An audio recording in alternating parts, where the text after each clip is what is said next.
اعوذ باللہ من الشیطان الرجیم، بسم اللہ الرحمن الرحیم۔ ناظرین و سامعین، چونکہ رمضان المبارک بالکل قریب ہے تو ایک میسج بہت چل رہا ہے، ہر سال چلتا ہے، اور وہ یہ ہے کہ رمضان المبارک کی کیا دوسرے اسلامی بھائی کو، مسلمان کو مبارکباد دے سکتے ہیں؟ اس سے بڑا سوال یہ ہے کہ کیا اس مبارکباد دینے پر جنت واجب ہو جاتی ہے؟ کہ جو مبارکباد دے گا، جو دوسرے کو میسج کرے گا تو اس پر جنت واجب ہو جائے گی، وہ خوشخبری سنائے گا۔ تو پہلا سوال، اس کا جواب یہ ہے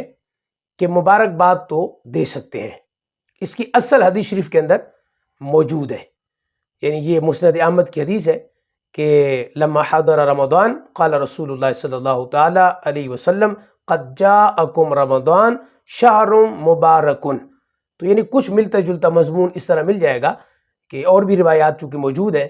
کہ اللہ کے محبوب نے باقاعدہ طور پر صحابہ کرام رضوان کے سامنے یہ خطبہ ارشاد فرمایا کہ وہ مہینہ آ گیا ہے کہ جو مبارک ہے، شہر مبارکن۔ تو یہ بالکل ٹھیک، مبارکباد تو دے سکتے ہیں، اس میں کوئی حرج نہیں ہے۔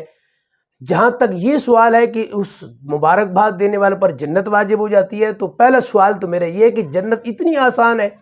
کہ ایک میسج فارورڈ کرو اور جنت واجب، تو یہ غلط ہے۔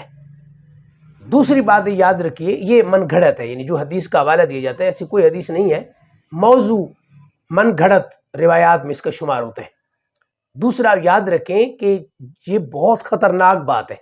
کہ جو بات اللہ کے محبوب نے نہیں فرمائی، اگر کوئی نسبت اللہ کے محبوب کی طرف کر دے کہ یہ بات حضور نے فرمائی ہے اور آپ نے نہ فرمائی ہو، تو یہ بخاری شریف میرے سامنے ہے، یہ حدیث نمبر 109 اس میں یہ موجود ہے کہ اللہ کے محبوب نے فرمایا من یقل علی ما لم اقل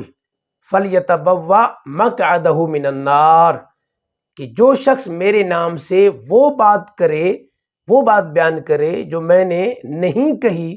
تو وہ اپنا ٹھکانہ جہنم میں بنا لے۔ یہ بہت بڑی بات ہے کہ جو محبوب نے بات نہیں کی اس کی نسبت آپ حضور کی طرف کر رہے ہیں، لہذا ایسی کوئی حدیث نہیں ہے۔ اللہ تعالیٰ اس سے بچنے کی توفیق عطا فرمائے۔